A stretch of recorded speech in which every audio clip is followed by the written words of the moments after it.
8 minuto makalipas ang alas 4.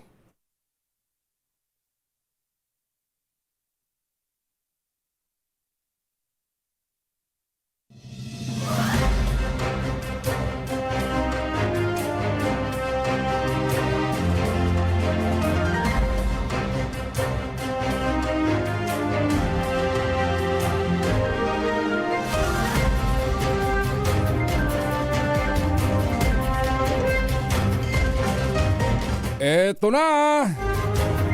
Luzon, Visayas, Mindanao, isang mapagpalang araw ng Lunes!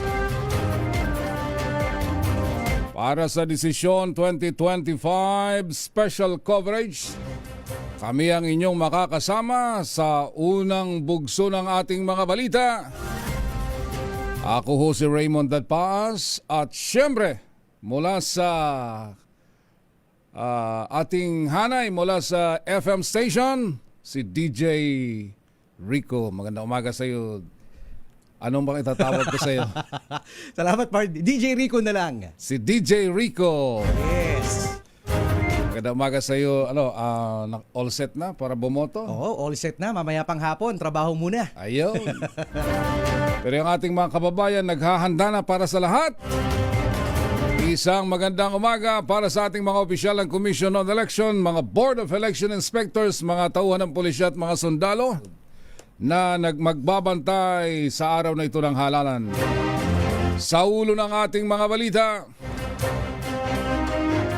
COMELEC at PNP handa na para sa eleksyon 2025. Yes! PBBM may apela sa mga botante, bumoto ng matalino. Inspectors, COMELEC sa PNP, warrantless arrest ipatupad laban sa vote buyers at sellers. Ito para sa mga empleyado dyan, no work, no pay. Ipatutupad ng DOLE ngayong election day. Ano ba naman? Bakit naman? Pwede namang with pay. Pwede naman, ano? Mahalaga naman to eh. Oh. 4 na supporters ng mayoralty candidate patay sa engkwentro sa lalawigan ng Basilan. Naku po. At ito, mainit na panahon na may pag-ulan sa hapon, asahan ngayong araw ng eleksyon. Ngayon sa detalye ng ating mga balita, magpapatuloy ang mainit na panahon na may pagulan, pagkulog at pagkidlat sa hapon o gabi ngayong election day. Ayon kay Obet Badrina ng Pag-asa, patuloy na iiral sa bansa ang frontal system at ang easterlies. Umahinit na hangin mula sa Pacific Ocean na makaapekto sa ilang bahagi ng Northern at Central Luzon ngayong araw hanggang bukas. Payo ni Badrina sa mga botante magdala ng payong at mainom na tubig para maiwasan ang heat stroke. Batay sa forecast ng Pag-asa, higit sa 20 lugar sa bansa ang makararanas ng danger heat index na abot ng mula 42 hanggang 45 degrees Celsius. Kabilang dito ang 45 degrees Celsius sa Tayabas, Quezon, 44 degrees sa Butuan City, 43 degrees naman sa Sangli Point sa Cavite, sa Ambulong sa Tanawan, Batangas, sa Infanta at Alabat, Quezon, Coron at Coyo sa Palawan, San Jose Occidental, Mindoro, Rojas City, Cabis, Iloilo City at sa Dumangas, Iloilo. Mainit. Isa sa mga problema yan ng mga boboto, no? Dapat meron kayong payong tsaka pamaypay. Yan. Saka magdala ng tubig, Ayun, inumin. Tsaka snack. Baka magutom, haba ng pila. Ayan, isa yan sa problema ng ating kaharapin.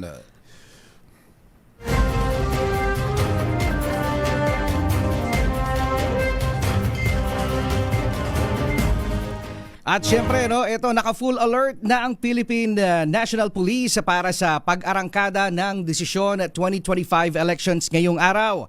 Kaugnay nito, inihayag ng PNP na wala silang nakikitang seryosong banta, mabuti naman sa seguridad ng idaraos na eleksyon. Gayunman, sinabi ni PNP spokesperson PB General Jean Fajardo na mahigpit pa rin ang mga hakbang na ipatutupad ng PNP para matiyak ang isang ligtas at maayos na halalan.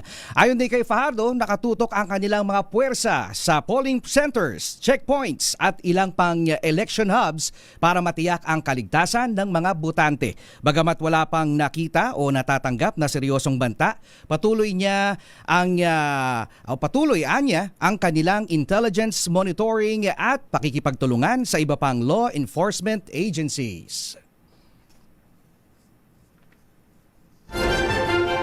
Tuloy-tuloy na pagbabalita. Samantala, all set na ang Commission on Elections para sa gaganaping desisyon 2025 midterm election ngayong araw.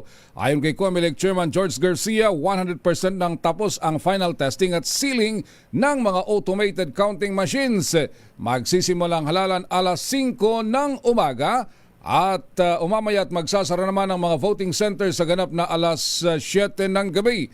Tinataya naman na abot sa 68.43 million na mga Pilipino ang boboto ngayong Lunes. Ayon sa tala, umabot sa 4.3 million Pilipino na ang unang beses na boboto sa national election ngayong taon.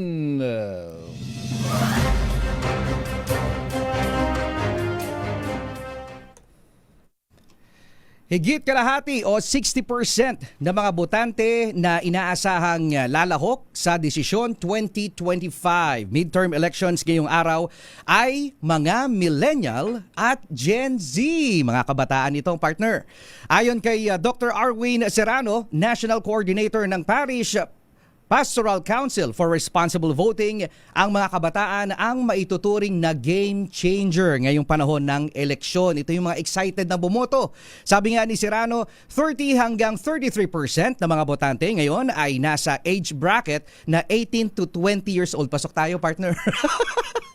18 to 20 years old o mga first-time voters. 35% naman ng mga botante ay nasa age bracket na 18 hanggang 25 at 40% ay mga edad 39 anyos pataas.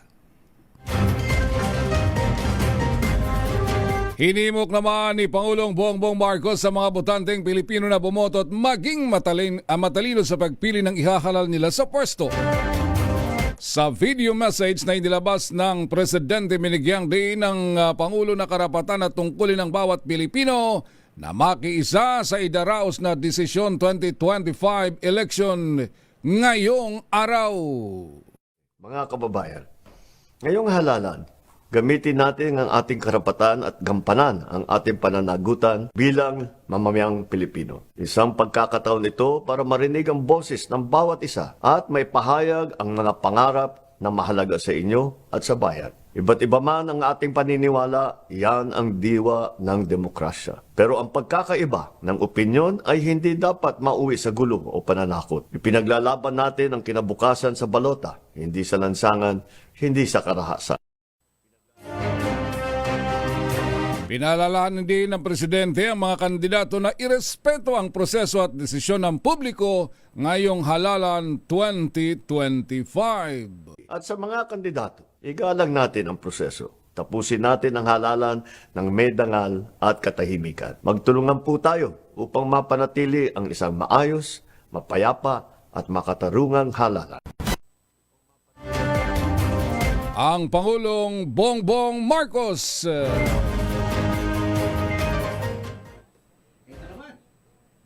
Ininspeksyonan ng pulisya ang mga paaralan kung saan boboto sina First Lady Liza Araneta Marcos, Ilocos Norte Representative Sandro Marcos at iba pang miyembro ng kanilang pamilya. Kabilang narito ang Aleab Elementary School sa boboto sina Liza Marcos at First Lady Liza Marcos at Representative Sandro kasama ang iba pang anak ni Pangulong Ferdinand Marcos Jr. na sina Joseph Simon at William Vincent. Si Senator Amy Marcos naman ay boboto sa Cabeza Elementary School at ang Pangulo at ang kanyang nanay na si dating First Lady Imelda Marcos ay boboto sa Mariano Marcos Memorial Elementary School. Nilinaw ng Department of Labor and Employment na ipatutupad ang no work, no pay policy ngayong araw ng halalan. Kasunod ito ng naging anunsyo ng Malacanang noong nakalipas na linggo na sa ilalim ng Proclamation number 878 ay deklaradong Special Non-Working Day ang May 12.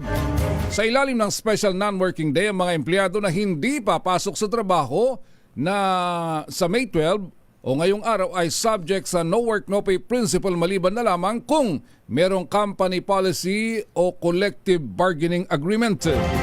Habang ang mga empleyadong papasok naman ay kwalipikadong makatanggap ng full pay at karagdagang 30% ng kanilang basic wage.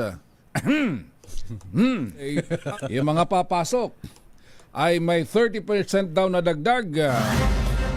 Kasabay nito ay umapila naman ang Trade Union Congress of the Philippines o TUCP sa mga employer na pasahurin na rin ang kanilang mga empleyadong hindi makapapasok dahil kailangan nilang umuwi sa probinsya para sila ay bumoto. Ito naman tiniyak ng COMELEC sa mga botante na walang ibang maaring humawak ng kanilang balota bago ito ipasok sa automated counting machine.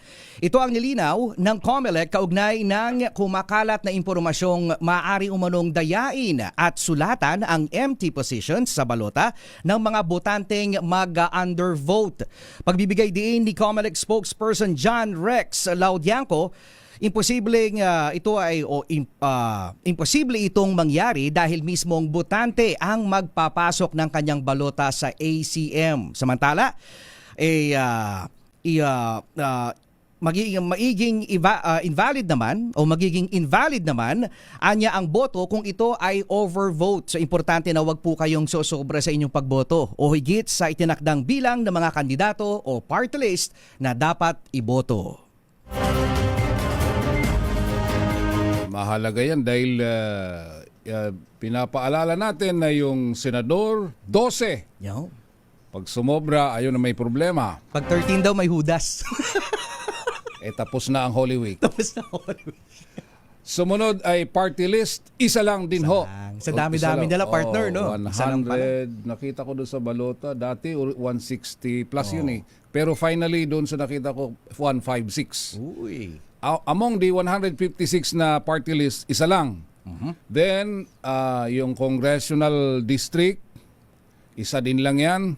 Then of course, yung provincial, governor, vice governor, tapos bukal. Yung bukal ho, depende sa probinsya at distrito kasi merong district na 2, yung ibang district ay 3, or yung iba na probinsya na walang distrito na solo, kinokompleto na nila doon kung ilan. Mostly yan, mga 8 to 12. Pag yung mga medyo malalaking probinsya ay mas madami. Ayun. Sa city, ganun din. Yung mayor, vice mayor, and councilors, mostly hanggang 12 lang yan. Pag sumobra din yan, alam nyo na.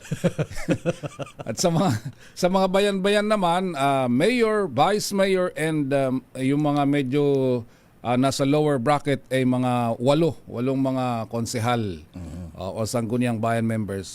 Siyempre yung mga first class, yung iba ay merong mas masigit doon sa bilang na 8. Kaya yun lang ho ang ating isi-shade. Gail, sabi nga ng COMELEC, pag sumobra dyan, ang tawag nila ay overvoting. Hindi tatanggapin ng machine. Hindi tatanggapin. Baka sabihin nyo, dinadaya kayo. Hindi na kailangan ng warrant of arrest sa paghuli sa mga nagbo-vote buying. Malinaw. Ito naman ang paalala ng Commission on Elections sa Philippine National Police kasabay ng panawagan nito na higpitan ang pagbabantay sa mga bumibili ng boto. Ayon kay COMELEC Chairman George Erwin Garcia bilang na kanilang deputized agent ng kapulisan, kailangang higpitan ang pag-aresto sa mga bumibili ng boto. Tiniyak din itong poprotektahan ng mga pulis na maaring maharap sa kaso dahil sa pagpapatupad ng warrantless arrest.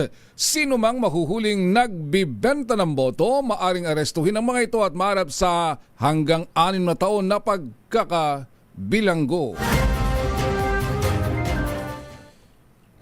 Sugatan naman ang isang guro at asawa nito matapos tambangan sa barangay Sumagdang, Isabela City, Basilan. Sa ulat, nagsisilbing electoral board member sa isang paaralan sa Basilan ang guro at pauwi na sana sakay ng motorsiklo ng kanyang asawa mula sa Lantawan, Isabela nang mangyari ang pamamaril. Ayon kay Colonel J.J. Javines, spokesperson ng Western Mindanao Command, hindi na tukoy ang suspect sa krimen at ginagamot na sa ospital ang mga biktima. Dahil dito, dinoble ng Armed Forces of the Philippines ang security measures sa mga nagsisilbing electoral board member at iba pang election-related assignments. Naglabas naman ang Commission on Election ng listahan ng mga voting area na may pinakamaraming mga botante. 18 mula sa 20 lugar na nilabas ng COMELEC ay mula sa National Capital Region, habang ang natitirang 2 pa ay mula sa Cebu City at sa Antipolo, Rizal. Kabilang sa top 20 voting areas sa Pilipinas ay ang mga sumusunod: ang Timoteo Paes Integrated School sa Maynila na merong 31,726 voters. Fernando Maria Guerrero Elementary School sa Manila, 31,875. Ba't mas malaki yung ano? Ang Guadalupe Elementary School sa Cebu City, 31,953 voters. Ang Alabang Elementary School sa Muntinlupa, 32,655. Sa Nagkaisang Nayong Elementary School sa Quezon City, 33,067. Rizal Elementary School sa Taguig, 33,376. Ang Taguig National High School sa Taguig pa rin ito, 33,742. At sa Epifanio de los Santos Elementary School sa lungsod ng Maynila ay 33,844. Ang Malanday Elementary School sa Marikina City, 35,259. Ang CAA Elementary School Main sa Las Piñas City, 35,597. Bagumbong Elementary School sa Caloocan, 35,905 voters. Bagong Silangan Elementary School sa Quezon City, 36,572 voters. Santa Cruz Elementary School sa Antipolo City, Rizal, 37,688. Ang Tenement Elementary School sa Taguig, 38,911. Dr. Alejandro Albert Elementary School sa Maynila, 39,038. Commonwealth Elementary School sa Quezon City na may 39,120. Ang Bagong Silang Elementary School sa Caloocan, 39,765. Rosauro Elementary School sa Maynila, 46,179 voters.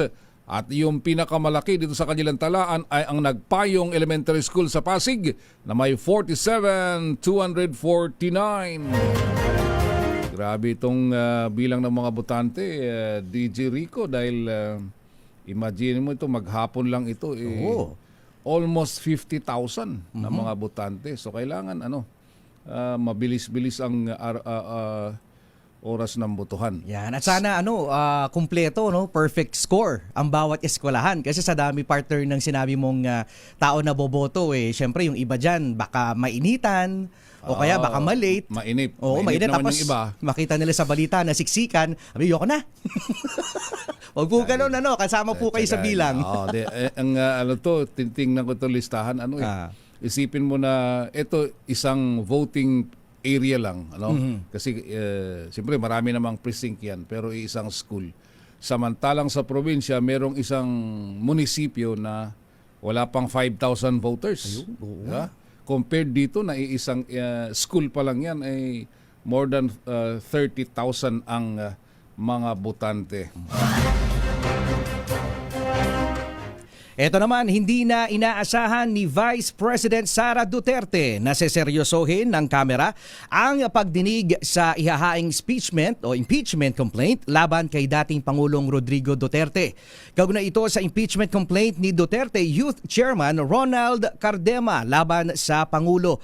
Ayon kay VP Sara, mayorya ng mga miyembro ng kamera ang kaalyado ng presidente, kaya hindi na siya umaasa pa na may patutunguhan ang impeachment case. Matatandaang noong nakaraang linggo, sana ihahain ni Cardema ang impeachment, ngunit wala si House Secretary General Reginald Velasco at hindi pa nagbabalik sesyon ang Kamara, kaya hindi pa ito naisusumite.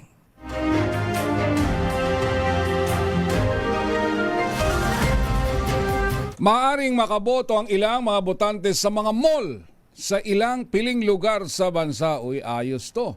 Diretso na ang pag-malling. Sa ilalim ito ng mall voting program ng SM Supermalls at Robinsons Mall sa buong bansa. Sa ulat, 20 SM Malls ang magsisilbing polling precinct sa Metro Manila, Bulacan, Batangas, Laguna, Albay, Isabela, Iloilo, Cebu, Cagayan de Oro at ganoon din sa Puerto Princesa. 13 Robinsons Malls naman ang kasali rin sa programa, 4 sa NCR bukod sa 3 iba pa sa Luzon at 6 sa Visayas at Mindanao. Patay matapos matabunan ng lupa ang isang 5 buwang sanggol sa sitio Mundohil sa barangay Marilog, Davao City. Sa ulat, natutulog ang sanggol kasama ang 56 years old nitong lola nang magkaroon ng landslide. Dahilan para matabunan ng lupa ang kanilang bahay. Dead on the spot ang biktima habang sugatan naman ang kanyang lola na agad ding isinugod sa ospital. Napag-alamang ilang beses nang pinalilikas ang mga residente sa naturang lugar dahil sa banta nito sa landslide.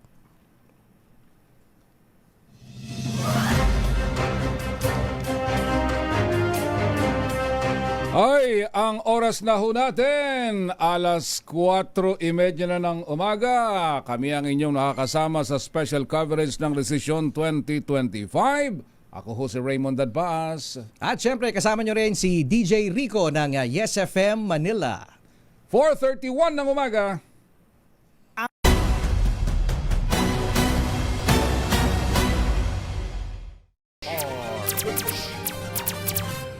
4:35 ng umaga. Desisyon 2025. A DZRH Special Coverage.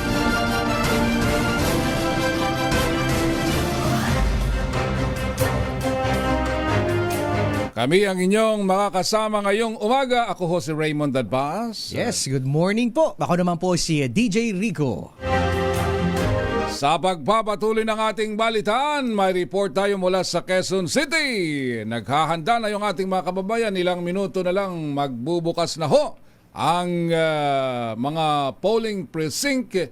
Yung 5 to 7 slot ay itinalaga ng Commission on Election. Ito ho ay para sa mga PWD, senior citizen at mga buntis. Ayan. 5 to 7 ho yan ng umaga. Pero siyempre, kung hindi pa sila nakaboto beyond 7 o'clock, ay pwede pa rin silang bumoto itong mga binanggit natin, PWD, senior citizen at mga buntis. May report si Ray Nadar dyan sa Quezon City sa ang presinto at sa ang eskwelahan. Ay kasamang Ray, magandang umaga. Good morning, Raymond at saka DJ Rico. Morning. Good morning. Pagpasok mo rito ngayon sa Rondon Elementary School, ito'y District 1 ng Quezon City, ay makikita mo agad sa malaking tarpaulin yung COMELEC instruction kung paano ang mga steps na madali kayong makaboto, kung paano ang gagawin.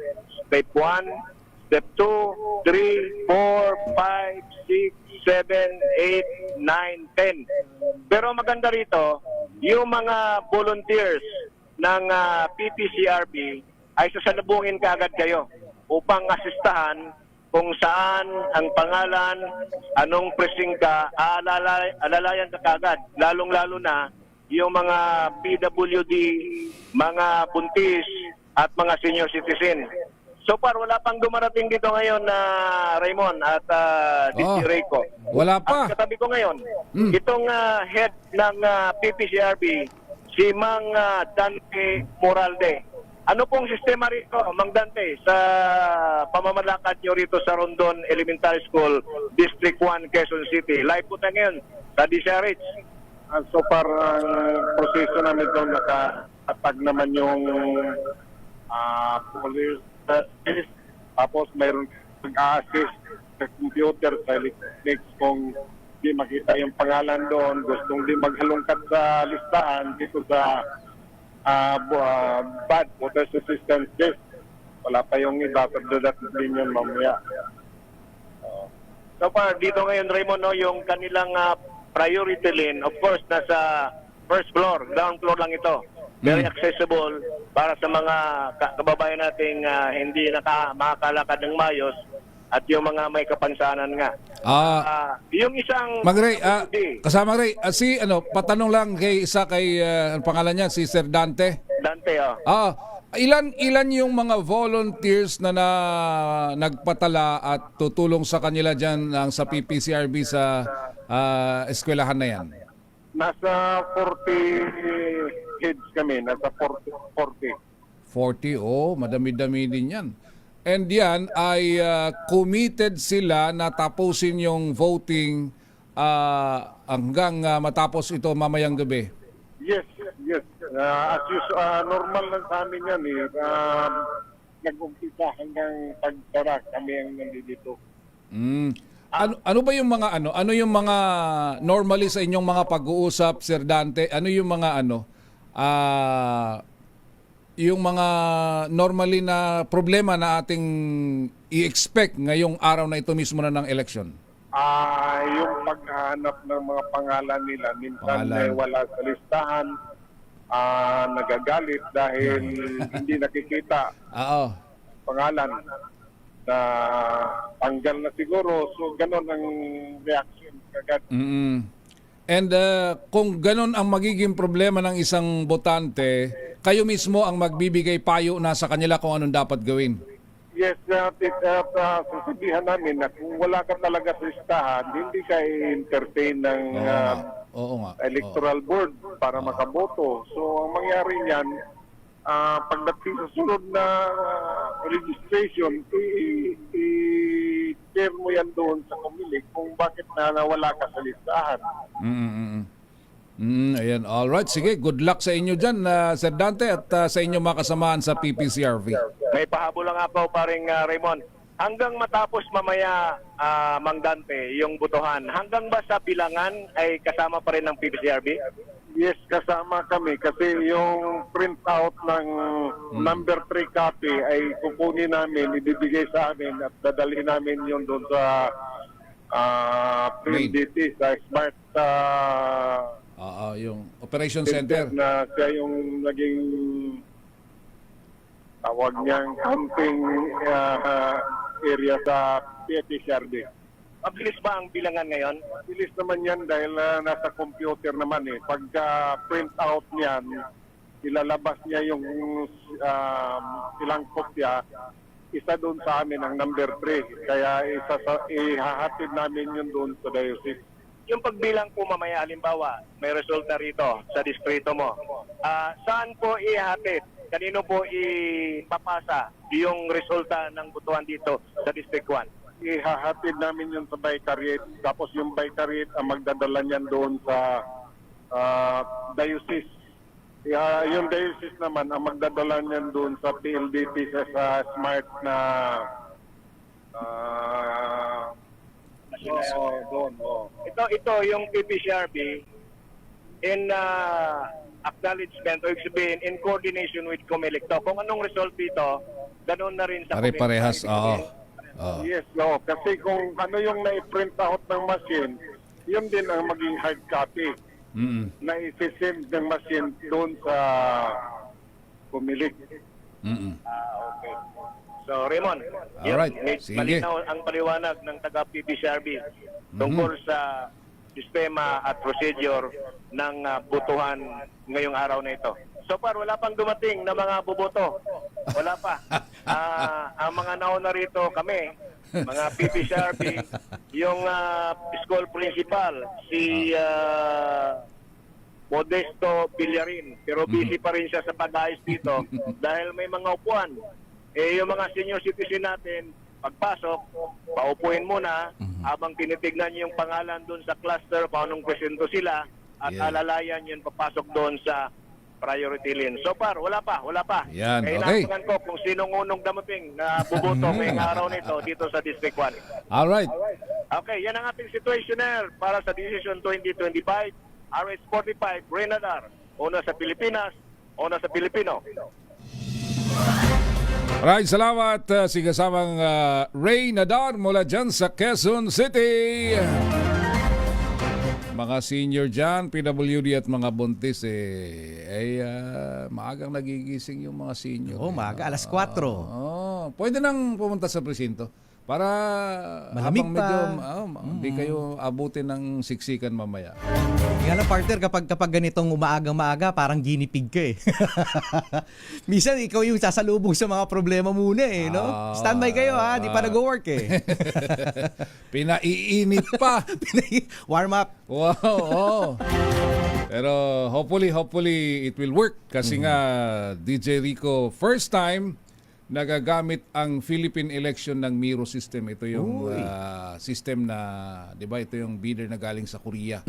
Ito yung dati ay lagi nating naririnig yung Smartmatic Yan, na lagi nga yan.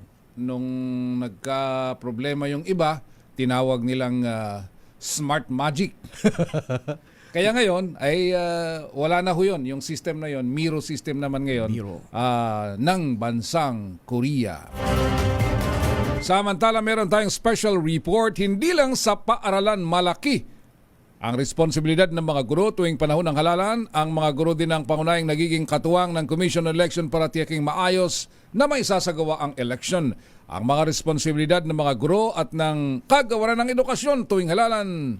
May special report si Sofia Gans. Mahalaga ang papel ng mga guro tuwing panahon ng halalan. Ayon sa Republic Act 9369 o ang Automated Election Law, mga guro ang pangunahing itatalaga bilang miyembro ng electoral boards ng Commission on Elections. Bilang miyembro, mabigat ang kanilang responsibilidad. Bukod sa pagbubukas ng presinto at pagproseso sa balota, ang mga guro ay nakabantay sa boto ng bawat Pilipino. Bago pa man mag-alas 5 ng umaga ay nakapwesto na ang electoral board members para sa early voting ng mga senior citizens, persons with disabilities at pregnant women. Sila ang mag-aasikaso sa mga botante upang matiyak na nasusunod ang tamang proseso ng pagboto. Kabilang rito ang pag-check ng kanilang pangalan sa listahan, pagberipika sa mga registered voters, pagbibigay ng balota at pag-ooperate ng automated counting machines. Ginagamit rin ng COMELEC ang mga pampublikong paaralan bilang voting centers at mga guro pa rin ang naghahanda ng bawat presinto. Upang masiguro ang kaayusan sa halalan, nilagdaan ng DepEd, COMELEC, Armed Forces of the Philippines at Philippine National Police ang isang Memorandum of Agreement na nagtitiyak sa papel ng DepEd sa ligtas, transparent at mapayapang eleksyon. Kaugnay nito, pinakilos ng DepEd ang kanilang Election Task Force o ETF para sa real-time monitoring at agarang tugon sa mga insidente sa araw ng halalan. Operational rin ang DepEd Election Command Center sa Makati City hanggang May 13. Makikipag-ugnayan naman ang ETF sa iba't ibang ahensya para tiyakin ang legal at medical assistance ng mga gurong magsisilbi sa halalan. Bukod rito, nagpaalala rin ang DepEd na mahigpit na ipinagbabawal ang paglahok sa electioneering at pagsasagawa ng partisan political activities ayon sa DepEd Order No. 48 Series of 2018 at sa Joint Circular ng COMELEC at Civil Service Commission. Samantala, hindi naman obligado ang mga guro na magsilbi sa halalan. Bago ipatupad ang Republic Act No. 10756 o ang Election Service Reform Act noong 2016, required ang lahat ng mga guro na magsilbing electoral board member o dating tinatawag na Board of Election Inspectors. Ngunit nakasaad ngayon sa nasabing batas na maaaring magtalaga ang COMELEC ng ibang qualified citizens sakaling magkulang ang public school teachers. Kaugnay nito, inilabas ng DepEd ang Memorandum No. 29 Series of 2025 na nagbibigay sa DepEd ng continuing authority mula sa COMELEC na magtalaga o kumuha ng mga bagong empleyado sa prohibited period ng eleksyon. Tinitiyak nito na mapapanatili ng DepEd ang maayos na operasyon ng walang abala. Para sa Desisyon 2025, ito si Sofia Gans, DZRH, una sa Pilipinas, una sa Pilipino. Sean 2025. Ito naman, COMELEC Chairman George Garcia, maagang nag-inspeksyon sa pinakamalaking voting center sa Silang, Cavite. Kamustahin natin? Kasama natin RH15, Giselle Ricafort. Giselle? Maaga nga nag-inspeksyon si COMELEC Chairman George Erwin Garcia dito sa Silang Central Elementary School sa Silang Cavite ngayong araw yan ng Decision 2025. Itong paaralan, yung pinakamalaki na voting center dito sa buong Silang. Pinuntahan ni Chairman Garcia yung ilang presinto dito sa paaralan, kabilang na yung nakatalagang priority polling precinct para sa mga senior citizen, mga persons with disability at yung mga buntis. Eksakto alas 5 mamayang umaga hanggang alas 7 ng umaga aarangkada na yung early voting para sa priority voters. Lakay katabi natin ngayon si COMELEC Chairman Garcia. Kumustahin natin ilang minuto bago yung pagbubukas ng early voting. Kumustahin natin yung kanyang naging inspeksyon, yung kanyang naging assessment dito sa voting center. Chairman, good morning po. Live po tayo sa DZRH. Magandang umaga, Lakay. Magandang umaga rin po sa mga kababayan natin. Good morning, Chairman Sir. And kumusta ho ang initial na inyong pag-iikot, Chairman Sir? Alam niyo, Lakay, nakakatuwa naman sa buong Pilipinas. Napakaaga ng mga watchers, pati yung ating mga guro. Alas 2 pa lang kanilang madaling araw ay talagang nandito na sila sa mga iba't ibang polling places sa buong bansa. Magmula dyan sa Quezon City, sa Maynila, sa Pasay, sa lahat po ay nag-report na sila na maaga kagad at medyo nakikita natin mukhang excited naman yung mga kababayan natin na bumoto. Lalo't lalo pa na meron tayong early voting hours ngayon, alas 5 ng umaga hanggang alas 7. Diyan natin masusubukan yung sinasabi natin na talagang yung mga nakatatanda, may kapansanan yung mga nagdadalang tao. Mas gugustuhin nila na bumoto na mas maaga kaysa sila ay mahahalo sa karamihan mula alas 7 ng umaga hanggang alas 7 ng hapon. Chairman Sir, ano yung mga itong last hours ng preparation? Ano yung mga pinakahuling mga nai-report sa inyong naging problema dito sa paghanda natin sa election? Ay siyempre po, Lakay, ang paring issue ng vote buying, meron konting ilang violence, pero overall naman, generally speaking, sa buong bansa, naging peaceful naman talaga yung ating paghanda at least yung isang araw bago mag-eleksyon. Kaya lang talagang medyo may ilang lugar, dyan nga sa Quezon City, blockbuster. Yung pamimili ng boto, merong mga nakapila, ang mahaba, meron nang namatay dyan sa bandang Zamboanga City at sa napakadami pang lugar sa ating bansa. Pero ang kagandahan po nito, alam niyo po, Lakay, akala kasi ng mga kandidato hindi namin sila na-monitor o na hindi kami iimbestiga. So maaari sila ay makaligtas kaagad sa kaso bago mag-eleksyon, pero hahabulin namin sila after the election. And therefore, kahit pa sila ay nanalo na o kahit pa nga natalo, meron pa rin silang kaso na kakaharapin sa amin. Alam po namin yung mga pangalan nila, yung mga kandidato na congressman dyan sa Quezon City, may kandidatong mayor sa ibang lugar, at mga iba pang matataas na pwesto. Yung sa insidente sa Zamboanga, Chairman, yun naman talagang kitang-kita yung nangyari doon. Ano yung kumbaga meron ng investigation na ongoing doon? Ay, Lakay, nag-issue na po kaagad tayo matapos ang insidente ng show cause order. Sapagkat siyempre pinpointed naman namin yung politiko na kung saan nangyari yung mismo at sila ang maaaring responsible doon sa pagdagsa ng tao doon sa lugar na yan. At kinakailangan hindi lang makapagpaliwanag, kinakailangan ko sakali mapanagot natin ang mga responsible dito. Kasi po alam niyo yun ang sinasabi natin eh.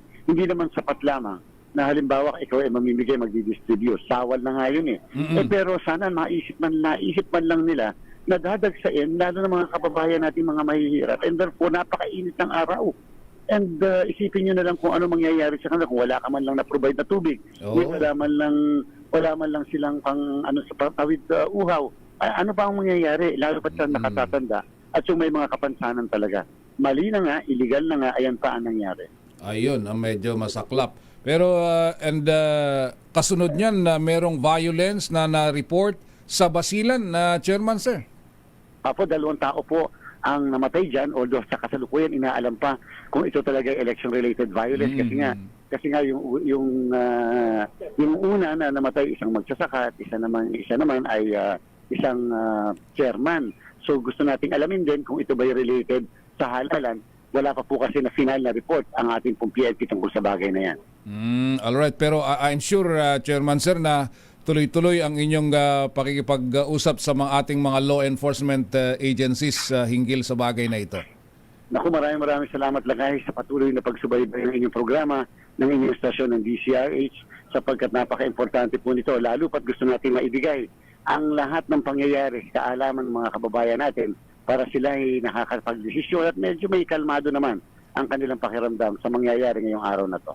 Para sa mga pupunta pa lang sa mga sa kanilang mga polling precinct, yung ang inyong paalala sa kanila, Chairman, at ganoon din yung ating mga politiko at mga watchers ngayong araw na ito. Wala na pong kampanyahan, wala na pong bigaya ng mga sample ballots, wala na pong dagdag na yan o bawas. Alam na po ng mga kababayan natin kung sino iboboto nila, na may mga kodigo na pong daladala yun. So iwasan na lang, iwasan magpakain, iwasan yung mga libreng sakay, makamahuli pa kayo ngayon, ma-file lang kayo ng kaso. Sayang naman yung lahat ng pinaghihirapan po natin. Sa mga kababayan po natin, botante, gising na. Medyo maaga-aga na medyo dapat po kapag medyo nakatatanda may kapansanan, medyo dahil pumila na at pumunta na sa mga presinto natin. At sa mga kabataan lalo na, kayo ang pinakmalaking porsyento ng bilang ng mga botante ng bansa. Sa inyo talaga nakaatang sa balikat ninyo yung kinabukasan ng bayan na to. With that, Chairman Sir, maraming salamat sa oras and good luck para sa ating lahat ngayong araw ho ng halalan. Salamat po, Lakay. Maraming salamat. Si COMELEC Chairman George Garcia Lakay, ang 6 na minuto mula ngayon, Lakay, opisyal nang magbubukas yung early voting para sa mga priority voter, kabilang dyan yung mga lolo at lola, persons with disability, yung mga heavily pregnant, yung binabanggit ni Chairman kanina. Alas 5 ng umaga magsisimula yan hanggang alas 7 ng umaga, pero yung kanyang paglilinaw, kahit hindi sila o kung hindi sila makakapag-avail ng early voting, maaari pa rin silang bumoto sa regular sa regular na oras na butuhan simula alas 7 ng umaga hanggang 7 PM mamaya, Lakay. So wala pang nakapila dyan? O meron na? Oo, Lakay, bababa tayo. Okay.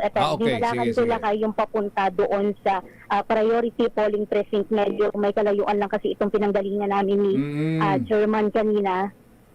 Okay. Oo, Lakay.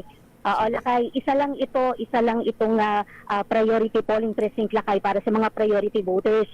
Sa 14 yan na mga presinto na itinakda dito sa pinakamalaki na voting center sa buong Silang, Cavite. Ito, Lakay, nandito na tayo sa may priority polling place. Wala pa rito, Lakay, wala pa dito mga priority voters sa ngayon.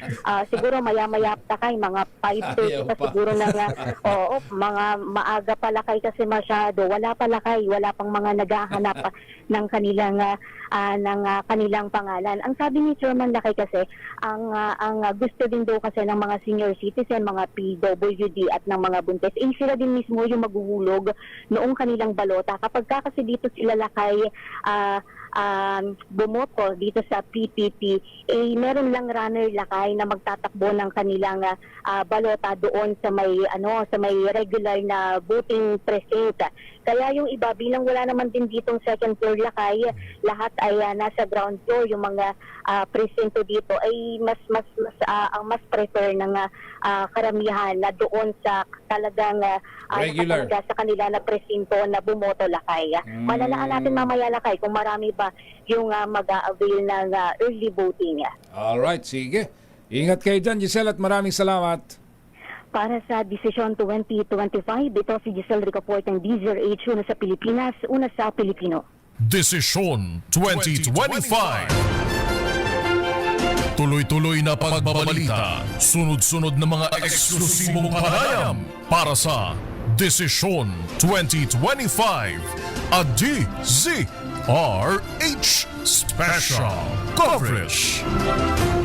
Salamat kay Giselle Ricafort at kay Chairman George Erwin Garcia. Napakaaga yung kanilang pag-ikot. DJ Rico, itong nakikita natin kung sabi excited, pero ayun pala yung parang downside, yung maaga kang ang boboto, pero yung balota mo ay dadalhin pa doon. Siguro kasi nga nilagyan ng ganong klase para kasi siyempre nga gusto nila mas maalwan. Kaya lang gusto naman mismo ng mga concerned sila may experience din nila yung umamit ng makina. Yun, kaya pala siguro yung iba, mamaya na ako. Sasabay na ako sa karamihan. Oo, yan. Parang VIP treatment kasi ngayon. Meron kang runner. Oo, yun. Yun pala yung downside ng ganong klase ng Tsaka Filipino time. Alam niyo Ayun. naman. Oo, tsaka hindi pa kumakaway si chairman eh. Samantala, Bataan Provincial Comelec, kinikayat naman yung publiko na magreklamo kontra sa vote buying. Meron bang nangyayaring vote buying dyan sa Bataan? Danny Kumilang sa detalye ng balitang yan. Danny? Raymond, sa kabila ng kaliwat ka ng usapin ng umano'y vote buying sa ilang bayan sa lalawigan ng Bataan ay wala pang natatanggap na formal na reklamo ang Comelec Provincial Office mula sa mga residente o butante na naturang lalawigan. Ito ang kinumpirma ni Comelec Provincial Election Officer Attorney Ian Silva sa panayam ng DCRS News. Ayon kay Silva, patuloy nilang hinihikayat ang mga butante na maghain ng reklamo sa kanilang tanggapan sa pamamagitan ng pagpapadala ng kanilang sumbong sa Kontra Bigay social media page o maging sa kanilang email address na kung saan ay diretsong matatanggap ng Comelec main office ang kanilang mga sumbong at reklamo. Matatandaan na ilang mga reklamo ng di umano'y vote buying ang napaulat sa bayan ng Limay, Pilar at Maribeles, habang sa bayan ng Morong ay 2 sample balot ng magkalaban na kampo ang nag-viral sa social media dahil nga sa akusasyon ng vote buying, subalit parehong walang inihain na reklamo. Sa mga botante po, sana ay maging mapanuri tayo at alam naman po natin na walang mangyayari sa vote buying dahil pagkatapos ng eleksyon ay wala silang pakialam sa inyo. Ayon pa kay Attorney Silva. Para sa Decision 2025, dahil kumilang RH37, una sa Pilipinas, una sa Pilipino. Desisyon 2025. Salamat Danny Kumilang mula dyan sa lalawigan ng Bataan. At syempre, para bigyan tayo ng gabay, kumusta ang magiging lagay ng ating panahon ngayong araw ho ito ng election, araw ho ng Lunes. Nasa ating linya mula sa Pag-asa DOST si Ka-Obet Badrina. Ka-Obet, magandang umaga. Magandang umaga po kayo sa lahat ng mga taga-subaybay po natin. Ngayong araw nga ng eleksyon, inaasahan natin na malaki yung tsansa ng maulap na kalangitan na may mga pag-ulan sa may bahagi ng Northern Luzon, particular na sa extreme Northern Luzon, sa Batanes at lalawigan ng Cagayan sa pag-area ng frontal system or ito po yung weather system na boundary or nasa pagitan ng mainit at malamig na hangin na nasa may extreme Northern Luzon na maaaring magdala ng mga pag-ulan sa mga nabanggit na lalawigan, yung Batanes at Cagayan. Samantala, sa iba pang bahagi ng ating bansa, patuloy na makararanas po ng mainit na panahon. Kaya sa mga kababayan natin na pupunta sa kanilang mga presinto, lalo na bandang tanghali, expect po natin mainit na panahon pa rin yung mararanasan. Matataas na heat index pa rin po dito sa Metro Manila hanggang 42 degrees Celsius. Ang inaasang heat index at ibang bahagi pa po ng ating bansa ay makakaranas ng mahigit sa 40 degrees Celsius na damang init. Gayun pa man, mamayang hapon po may mga tsansa pa rin ng mga thunderstorms. Inaasahan nga po natin na maglalabas tayo ng mga thunderstorm advisory mamayang hapon hanggang sa gabi kapag may namataan po tayong mga localized thunderstorms na maaaring magtagal ng mga 30 minutes up to 1 hour. So sa ngayon po wala tayong minomonitor na anumang low pressure area. So ngayong araw na eleksyon ay wala, at even this week po wala tayong nasang bagyo sa loob ng Philippine Area of Responsibility. Kumusta ang yung ating heat index, Obet? Sa Metro Manila po, nasa 41 to 42 degrees Celsius. Pinakamataas pong mararanasang heat index sa araw na ito.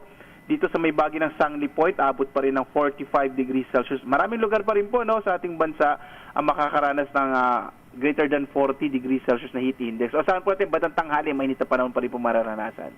Ayun. Alright, salamat Obet at magandang umaga dyan sa Pag-asa. Maraming salamat po. Magandang umaga sa inyong lahat. Tuloy-tuloy na pagbabalita, sunod-sunod na mga eksklusibong panayam para sa Desisyon 2025 at DZRH Special Coverage. Maraming salamat mula sa Pag-asa DOST. Standby sa iba pang mga reports. Kabilis ng oras, DJ Rico. Uy, time check tayo, 5:02. So ibig sabihin open na ang mga presinto. Polling precinct. Oo. Bukas na ho. Magbabalik pa po tayo sa karagdagan pang mga balita.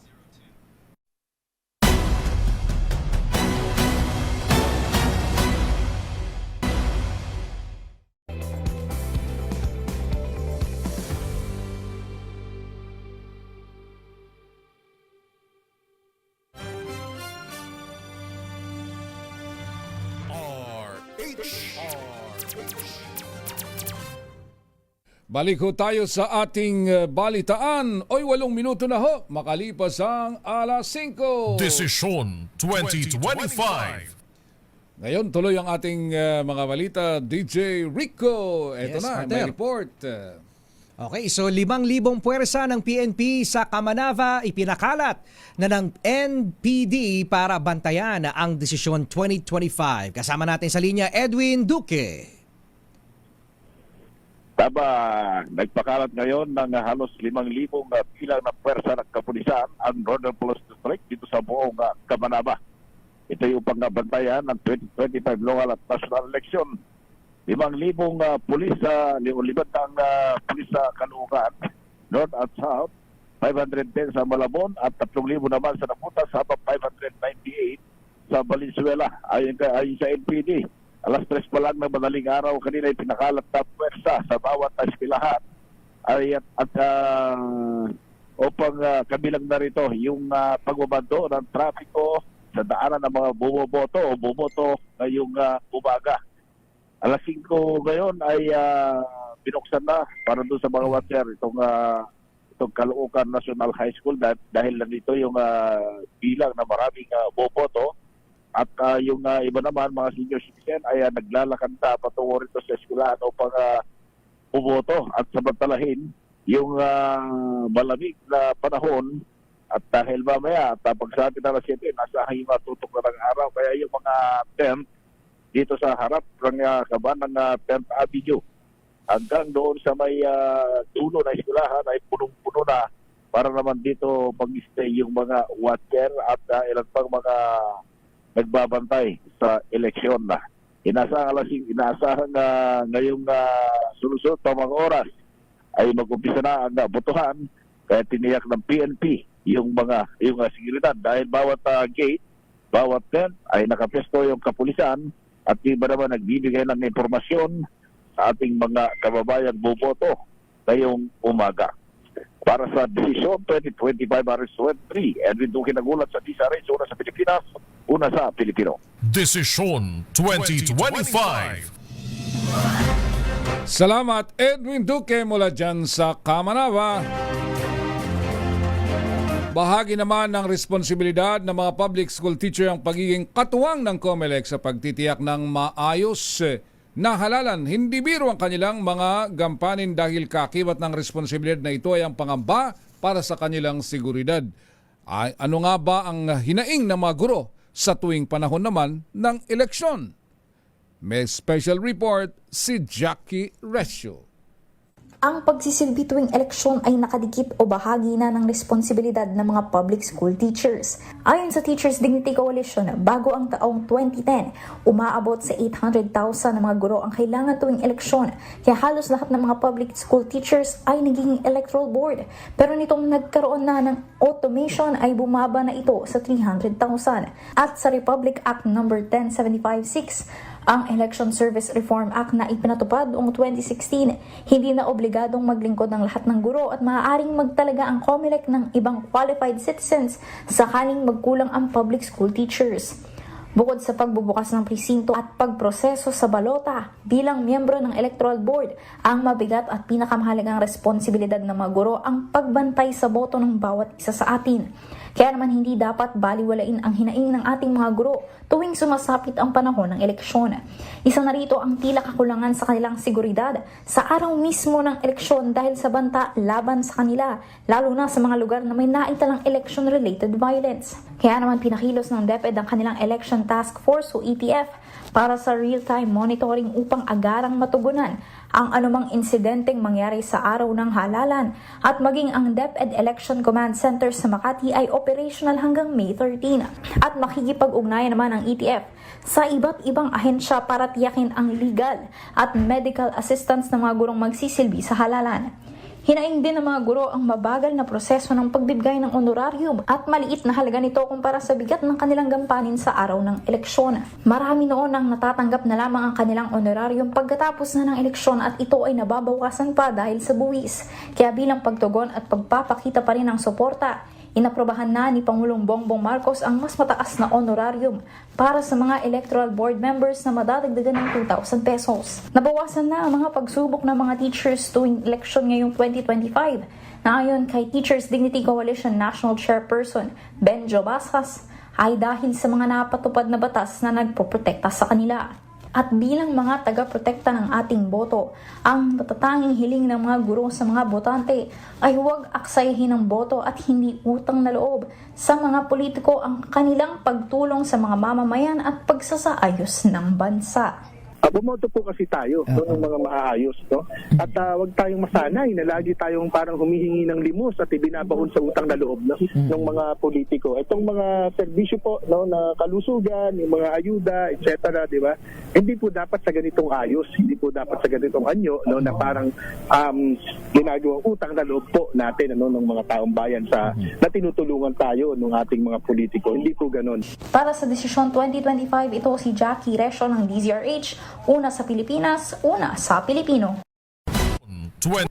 Desisyon 2025. Maraming salamat, Jackie Resio. Partner, marami pa tayong mga balita dyan. Yes. Alam mo partner, kahapon nag-celebrate tayo ng Mother's Day. Kaya naman binigyang pugay ni House Speaker Ferdinand Martin Romualdez ang lahat ng mga ina na kanyang itinuring bilang puso ng bawat tahanang Pilipino at tahimik na tagapanday ng kinabukasan ng bayan. Ibinahagi rin ng House Speaker ang naging impluwensya ng kanyang ina na si Juliet Romualdez sa kanyang buhay at pagsaserbisyo publiko. Ayon kay Romualdez, habang buhay niyang baon ang halimbawa ng kanyang nanay na humubog sa kanyang values at nagpalalim ng kanyang commitment sa public service. Ipinahag din ng House Speaker ang kanyang paghanga sa kanyang may bahay na si Tingog Party List Representative Yeda K. Romualdez bilang isang ulirang ina at tapat sa na tagapaglingkod ng bayan. Sinabi ni Romualdez, hinahangaan niya ang kalakasan ng kanyang asawa bilang isang ina at dedicated na public servant. May malungkot na balita naman mula dyan sa lalawigan ng Basilan dahil 4 ang patay sa engkwentro sa pagitan ng mga supporters ng dalawang mayoralty candidates sa bayan ng Haji Muhammad Ajul sa Basilan. Sa bispiras ng midterm election, sa report ng Basilan Provincial Peace and Order Council at Police Regional Office sa Bangsamoro Autonomous Region, ang engkwentro ay kinasasangkutan ng mga supporter ng incumbent mayor na si Talib Pawaki at mayoralty candidate Almojir Kamlian na bukod sa 4 na nasawi ay may landing iniulat na nasugatan sa insidente. Agad namang nagtungo sa lugar si Police Colonel Seracid Umabong, ang Basilan Provincial Police Director, upang tugunan at maiwasan ang katulad na engkwentro sa pagitan ng magkalabang paksyon. Nag-deploy na rin ni Colonel Umabong ng karagdagang miyembro ng mga tao ng pulisya, ganon din ng PNP Special Action Force Commandos upang mahinto ang iringan at alamin ang ugat ng karahasan.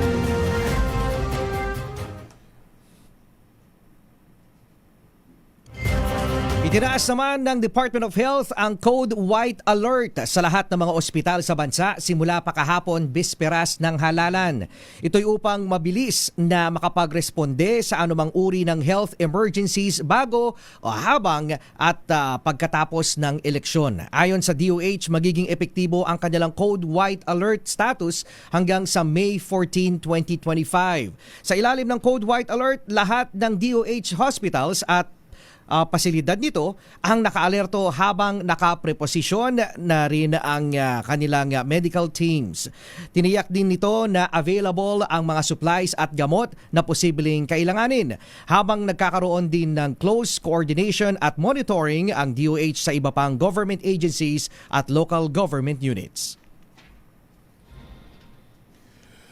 Patay ang 2 individual naman kabilang ang municipal council candidate sa sagupan ng 2 armadong grupo sa bayan ng Pandag doon sa Maguindanao del Sur.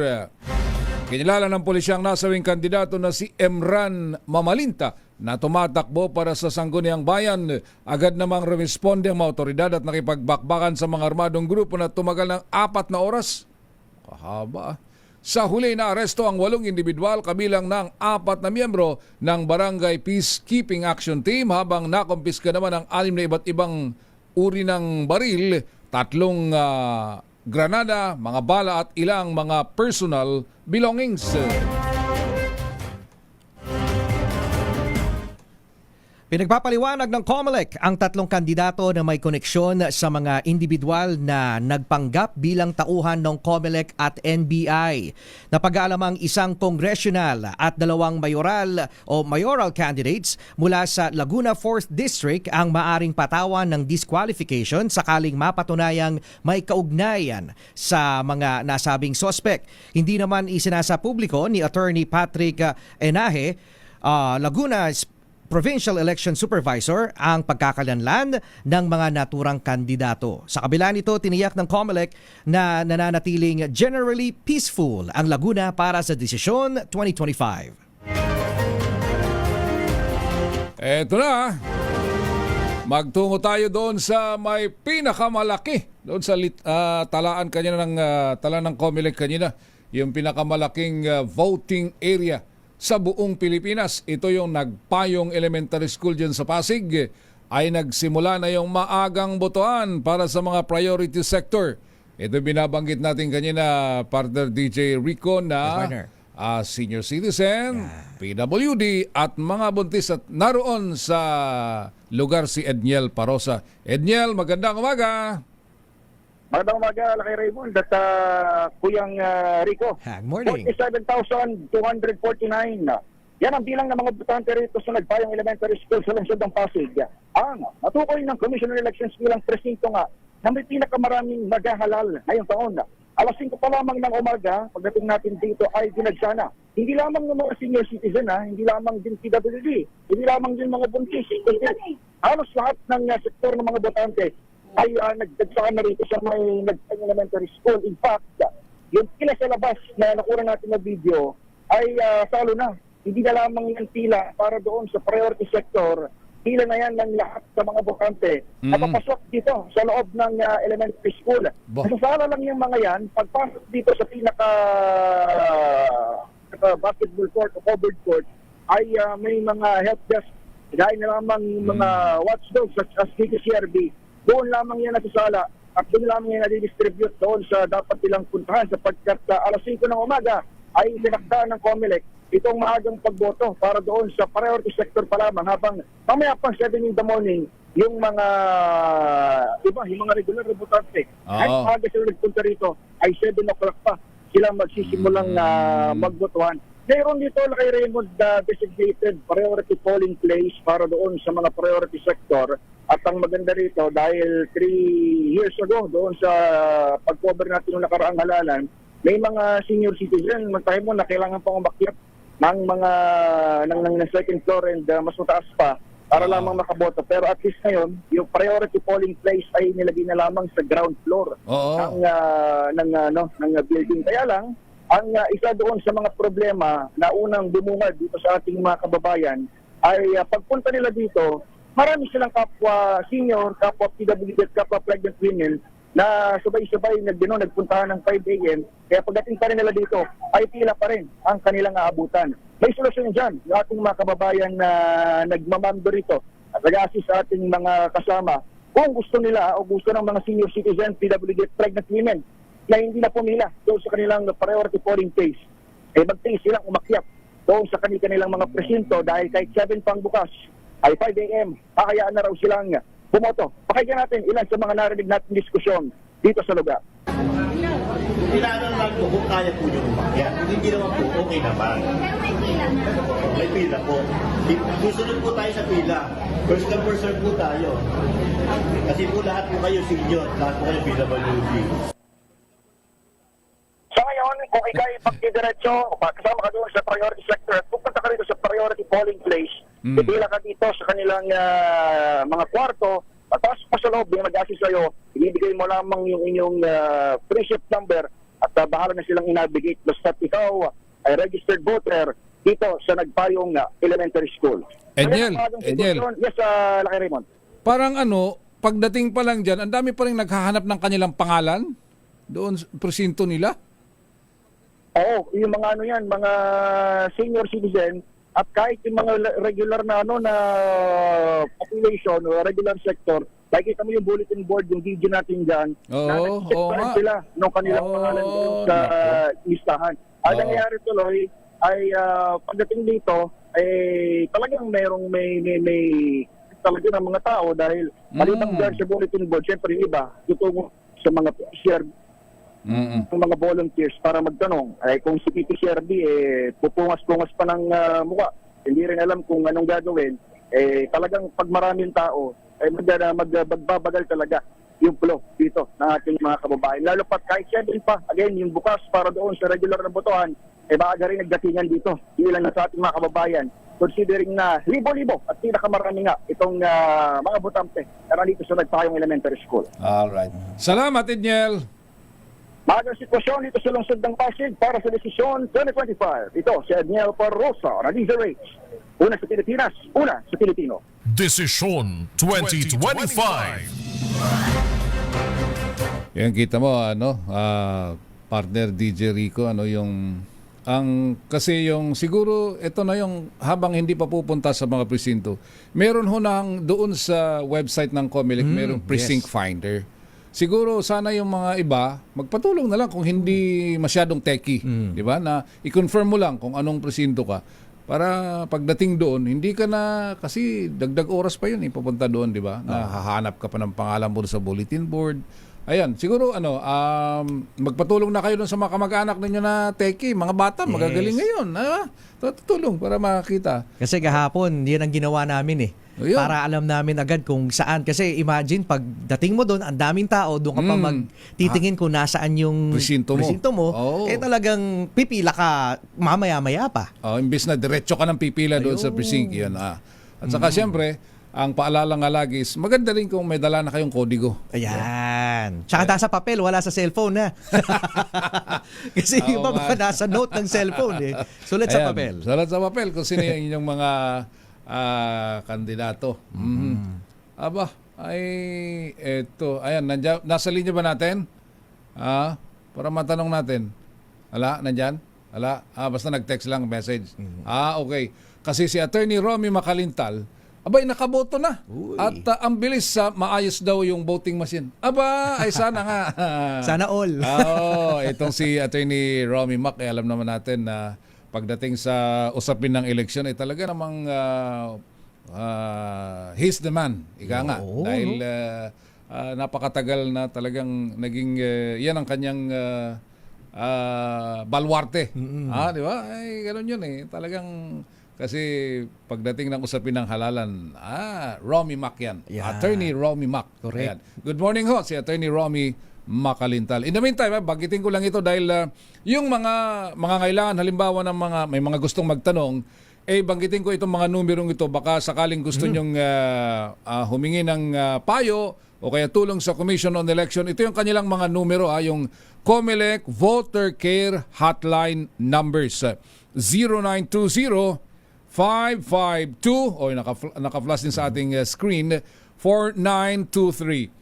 0920-408-3567, 0920-501-1498, at 02852-70648 at 02855-99679 para ho sa mga kababayan natin na mga ngailangan ng tulong at magtanong sa Commission on Election. In the meantime, partner, DJ Rico. Yes, partner. Ang oras natin, 5:27 na ho ng umaga. Balikan natin sa Quezon City dahil may yung mga akala ko naka-deploy na ito. Yung automated counting machine dyan sa District 1 ay delayed. Ang pagdating, bakit? Akala ko ba nakapwesto na to? Ang pinag-uusapan natin dito, partner DJ Rico, Quezon City pa lang yan. Partner, what more yung mga nasa liblib na lugar? Nasa pusod yan ng Metro Manila. Balikan natin yung kasama nating si Ray Nadar doon sa District 1 ng Quezon City. Ray, kumusta na dyan? Alam mo, Raymond at TG Rayco, may procedure dito ngayon dahil ang ready itong District 1 sa Butuan ngayong umaga. Sabay, ngayon pa lang binubuksan yung automatic counting machine yun. Dito pa ito. Teka, medyo hindi binubuksan yung linya mo ha. Mukhang sarado pa yung mga telco. Mahalaga silang araw na to ha. Oh, di ba? Hello. Yeah. Pakibabaan yung konti yung monitor para hindi nag-feedback. Baka pati yun damay. Sige. Go ahead, kasama Ray. Yun lang doon. Actually, yung automatic counting nandarit. Nako, hindi maganda. Chapi-chapi nga. Oh. Balikan natin ha. Balikan ka namin. Mukhang sinarado yung signal mo. Delay na, sarado pa signal. Nako, ano mangyayari dyan sa Quezon City District 1? Ay, Quezon City pa lang yan ha. Quezon City pa lang yan. Aba. Hindi yan kagandahang balita. Kung ganyan ang magiging sitwasyon na akala natin deployed na eh. Tsaka napakaraming botante dyan sa Quezon City, partner. Oo, lalo yan, District 1. Oo. Medyo, nandito lang nandyan yung Barangay Apolonio Samson na napakarami nating mga botante din dyan sa area na yan. Wala pa, balikan natin mamaya-maya si kasamang Ray Nadar dyan sa Quezon City. Sa iba pa nating mga balita, kinilala at pinasalamatan ni Pangulong Bongbong Marcos Jr. ang lahat ng pagmamahal at sakripisyo ng mga ina sa ginawang pagdiriwang ng Mother's Day kahapon. Ayon sa Pangulo, ang mga ina ang tahimik na kalakasan na nasa likod ng kada pamilya na nangangalaga, gumagabay at ibinibigay ang kanilang sarili ng walang hinihintay na kapalit. Sa social media account ng Pangulo, ibinahagi nito ang collage ng mga larawan ng kanyang nanay na si dating First Lady Imelda Romualdez Marcos, ang asawang si First Lady Lisa Araneta Marcos at kapatid na si Irene Marcos. Parang may kulang. Samantalang kapansin-pansin naman na hindi sinama ng Pangulo ang kanyang pagbati nitong Mother's Day sa kanyang kapatid. Sabi ko na si Senador Amy Marcos. May something. Lakas baka showbiz, partner, no? Okay na si Ray. Balikan natin ang Quezon City. Samang Ray, okay na kayang signal? Binuksan na? Okay, clear na po kayo, Raymond. Yan, okay. Sige, go ahead. So, yung ACM, automatic counting machine, ay nandarito na. Ang masasabi ko lang, delay at late yung mga electoral board, yung mga teachers. Kaya nung binuksan yung ECM, parang bang nag-unbox ka ng isang appliances na ikukunik mo pa yung wires, ikukunik mo pa yung mga kung ano nito. Kasi para itong Xerox machine na yung ipa-plug para gumana. Ang problema pa, hindi magkatugma yung voting paper doon sa butante mismo. Kaya medyo masalimot dito ngayon. At marami ang nagsasabi na bakit hindi kayo nagprepara ng maaga. Kasi mag-alas 6 na, wala pang nakaboto rito, paring Raymond. Ganon? Wala pa. Aray Kasi nga, unang-una, yung mga ECM, ngayon pa lang binuksan at i-assemble mo pa ito. Oo nga. Para kang nagpa-plug in ng Xerox machine at ikakarga mo yung papel. Ang problema, yung papel hindi ugma doon sa mga boboto. Paano yun? Kaya kakaiba. Hindi, in fairness sa mga teacher dyan, syempre, nakadepende yung mga yan doon sa source. Baka naman wala yung taong in charge doon sa pagkukuhanan. Kaya ngayon pa lang kasi lapit lang yan sa City Hall. Di ba? Baka naman doon sa City Hall may problema dyan na late ni-release doon. Kaya ngayon pa lang nadadala. Yung nandito lang, Raymond, ay mga teachers lang. Sana mayroon ding taga pumilik. Oo nga, kawawa naman yung mga teacher. Mga teacher na naman ang masisisi dyan. Samantalang, siyempre, kung yung teacher, pupunta ka nga sa City Hall, wala naman yung magre-release doon, ay di, hintayin mo. Ayun, medyo nadali. Anyway. Wala. So, mag-alas 6 na, wala pang nakaboto rito sa District 1, Quezon City. Nako. Pero Ray, Ray, marami na rin tao. Ay, marami na, dagsa na. Dagsa na. Ang isa pa palang na-obserbahan dito, ang akala natin kanina, yung especially yung may mga kapansanan, kasi yung mga senior citizen, yung iba pwedeng umakyat sa hagdanan. Pero may mga naka-wheelchair, nasa second floor pala yung kanilang room. Ay, ganon. Ay, so, medyo may problema nga. May problema nga. Buhatin mo yung wheelchair. Lalo kung lalo yung mga eskwelahan na ginagamit ay hindi siya friendly sa mga PWD. Yan ang problema. Yung daanan na naka-wheelchair, ito hagdanan na gaitang na hangin mo talaga. So, ito, mag-alas 6 na, wala pang nakakaboto rito doon sa senior citizen, PWD at yung mga buntis dito sa District 1 na Raymond at DJ Rico. Alright, sige. So, ito ang ating follow-up report para sa Decision 2025, RH45. Ray Nadar, una sa Pilipinas, una sa Pilipino. Desisyon 2025. Ayun, ang binabanggit nga natin. Salamat si kasamang Ray Nadar mula dyan sa Quezon City. Kasi in fairness doon sa mga guro, baka, ayun nga, kahit na maaga sila doon sa... Ayan. Di ba? Parang may bodega yan eh. Oo. Kahit nandun kayo lahat, sarado yung bodega.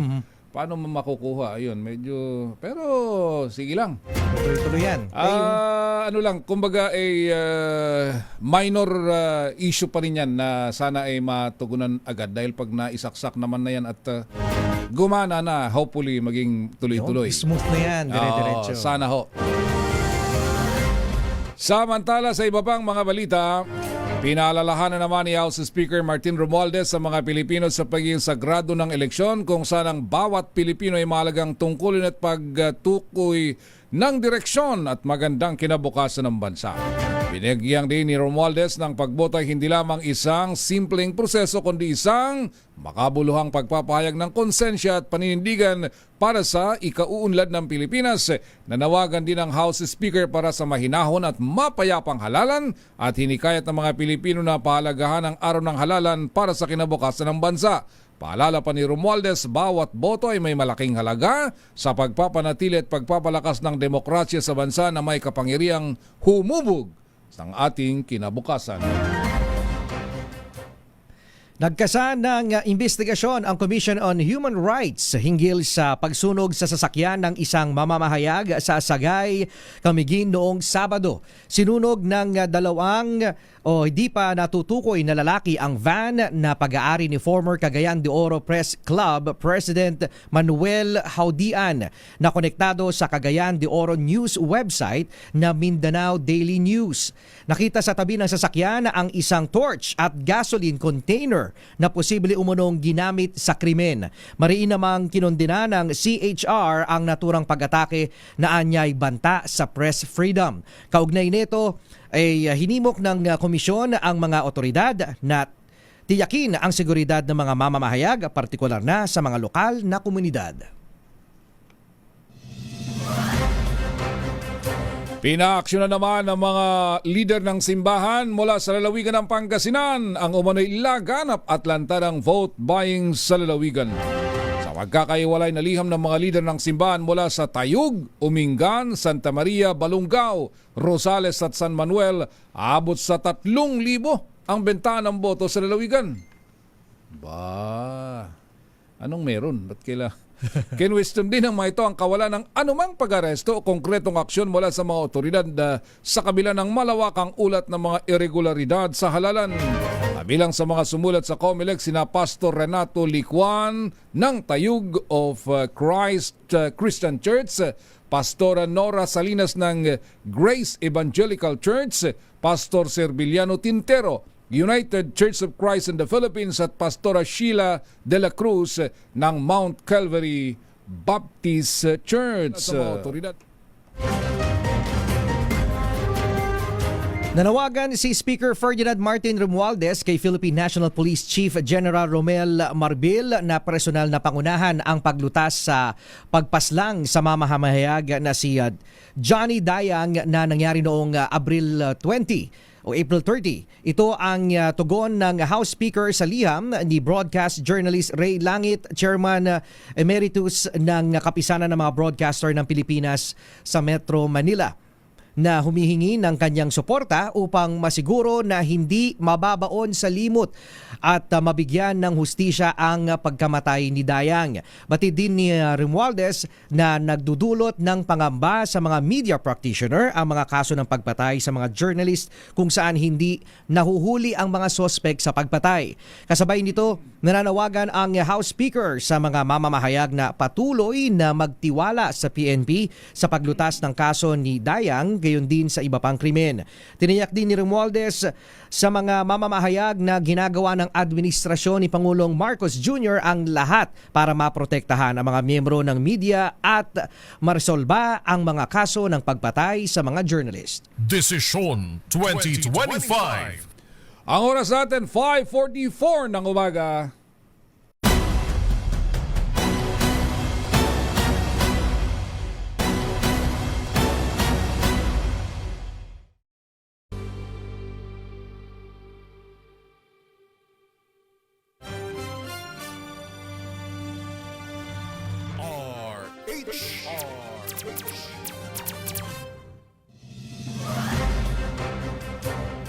Balik ko tayo dito sa ating balitaan. May 10 minuto pa bago mag-alas 6 ng umaga. Nasa 15 kandidato umano ni dating Pangulong Rodrigo Duterte ngayong eleksyon ng China-funded o pinupunduhan ng China. Ito ang pinaimbestigahan ng isang Dilian Mangilit sa Commission on the Election dahil sa umunay pagkakaroon ng unfair advantage sa magitan ng coordinated bot activity at forensic reports ng automated accounts na nagpapalakas sa pro-campaign content. Ito yung mga tinatawag na trolls. Sa reklamong inihain ni Mangilit, tinukoy nito na benepisyaryo umano ng digital disinformation ang mga naturang kandidato kabilang ng dating Pangulo. Kabilang sa ebidensyang isinumiti ng Mangilit ang mga bot, lag at digital traffic analysis. Git nito paglabag sa Section 261 ng Omnibus Election Code na nagbabawal sa kontribusyon ng dayuhan sa kampanya. Nadagdagan na sa listahan ng election areas of concern ang 8 pang bayan sa Batangas dahil sa lumalalang political tensions.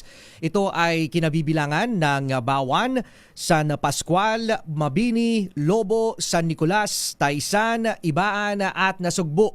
Sa kabuuan, nasa 11 bayan at isang lungsod na sa Batangas ang nasa listahan ng election areas of concern.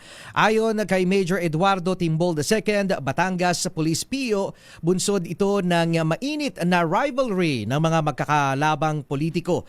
Kaugnay nito, nasa 2,048 na police officers na ang ipinakalat sa mga polling precinct at COMELEC checkpoints sa lalawigan. Maliban pa ito sa karagdagang 748 kapulisan mula sa Calabarzon Police Headquarters. Umabot naman sa 55.7% ang nakuhang public satisfaction rating ng Kamara sa hanay ng legislatura sa pinabagong survey ng market research firm na Tangeray. Ikinalugod ni House Speaker Martin Romualdez ang resulta ng sumasalamin sa dedikasyon ng Kamara sa pagpasa ng mga batas na tumutugon sa agarang pangailangan ng mga Pilipino. Binigyang din ng House Speaker ang kahalagahan ng pagkakaisa sa pagitan ng legislatura at ehekutibo upang makamit ang patuloy na satisfaction ng publiko sa ginagawa ng gobyerno. Gaya na lamang ng 61.8% na nakuha ang public satisfaction rating ng Office of the President matapos ang mga ginawang mahakbang upang lumakas ang ekonomiya at pagpapatupad ng mga programang panlipunan. Nakatanggap din ng pinagsama-samang average satisfaction rating na 60%, ang Armed Forces of the Philippines at Office of the Vice President na 48.4%. Bibigyan ng hanggang 5 araw pagkatapos ng Election Day ang mga kandidato para baklasin ang kanilang campaign materials. Ito ang mahigpit na paalala ni COMELEC Chairman Attorney George Erwin Garcia sa panayam ng DZRH News para sa desisyon 2025 sa nakasado na ngayong araw, May 12. Git ni Garcia, pinalawig nila sa 5 araw ang palugit para rito dahil naiintindihan nila ang kahirapang maidudulot nito sa mga kandidato. Opo, kasi na-realize po natin yung pong medyo kahirapan yan. Opo. At tayo naman, maaari may mga patakaran tayo, pero hindi naman po tayo talaga yung ganon katigas sa ganyang bagay. So basta ba, ang usapan, tatanggalin kasi nga po, kaya lupat nanalo na sila, ay kahit po ba nanalo na sila, kung kasuhan pa rin namin sila, election offense po yan kung hindi man namin sila i-disqualify. Magugunitang niya ipinagbawal na ang pamamahagi ng campaign material simula kahapon, May 11, isang araw bago ang desisyon 2025. Ito may pahabol na report dahil yung mga senior citizen at PWDs na sasakay daw ng Grab Philippines ay para makaabel ng early voting libre sa pamasahe. Ayos yan ayon mismo kay COMELEC Chairman George Erwin Garcia, si Giselle Ricafort sa balitang yan. Giselle? Nako, Lakay, magandang balita nga para ito sa priority sector dahil si mismong COMELEC Chairman George Garcia yung nag-anunsyo na libre sa pamasahe ang lahat ng matatanda at persons with disability na sasakay sa Grab Philippines para bumoto ngayong Decision 2025. Para yan, Lakay, doon sa mga mag-a-avail ng early voting mula kaninang alas 5 ng umaga hanggang 7 a.m. Kahit anong distansya yan, walang babayaran. Kung sa regular voting hours naman boboto, yung mga senior citizen at PWD, may 50 pesos na diskwento yung nabanggit na dalawang priority sector. Sa paunang assessment, Lakay, ni Chairman Garcia rito, wala raw problema, walang naging aberya sa pag-arangkada ng early voting dito sa Silang o sa Silang Elementary School sa Silang Cavite, ang pinakamalaking voting center dito sa Silang. So far, so good naman daw yung early voting. Ilan sa mga senior citizen yung tinulungan pa ni Chairman Garcia kanina na maghanap ng kanilang pangalan na nakapastel doon sa labas ng kanilang polling place. Relax naman yung mga priority voters dito, yung bilang yung kanilang voters list kasi Lakay na nakapastel nga dito sa mga presinto. Kalakip niyan yung mga colored nilang larawan. Kaya hindi pa hirapan yung hanapan. Karamihan sa mga naunang bumoto dito, mga magsasaka na nagsabing malaking ginhawa sa kanila itong sa kauna-unang pagkakataon na ipinatupad na early voting ng Commission on Election. May isang senior citizen yung nahirapan kanina na maghanap ng kanyang pangalan sa listahan, pero naalalayan na rin siya ng mga staff dito. Ang paliwanag dyan ni Chairman Garcia, nahirapan daw yung senior citizen na yan na hanapin yung kanyang pangalan dahil may mga presinto na pinag-cluster o yung pinag-isa na lamang dahil kaunti yung bilang ng mga botante doon. Kaya posibleng nagbago yung kanilang polling place. Nainis naman yung 72 taong gulang na si Lola Zenaida Chu na magpalipat-lipat ng presinto at hirap sa paghanap ng kanyang pangalan sa voters list dito sa Silang Central Elementary School. Pakinggan natin yung naging bahagi ng panayam sa kanya. Nakunan ko lang dito ngayon. Nagpunta na ako sa kanila. Inuwa ako dito. Pagdating ko dito sa pangalawa, hindi pa niya nahanap ng mabuti. Tuturo na naman ako doon, kaya ako nainis. Ako ba naman hanapin nila mabuti bago magsalita na wala?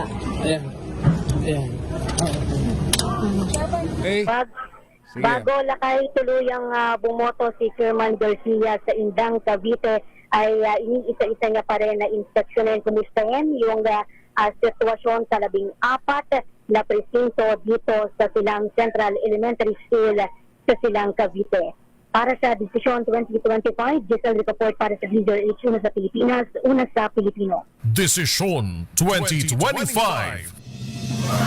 Salamat, Giselle!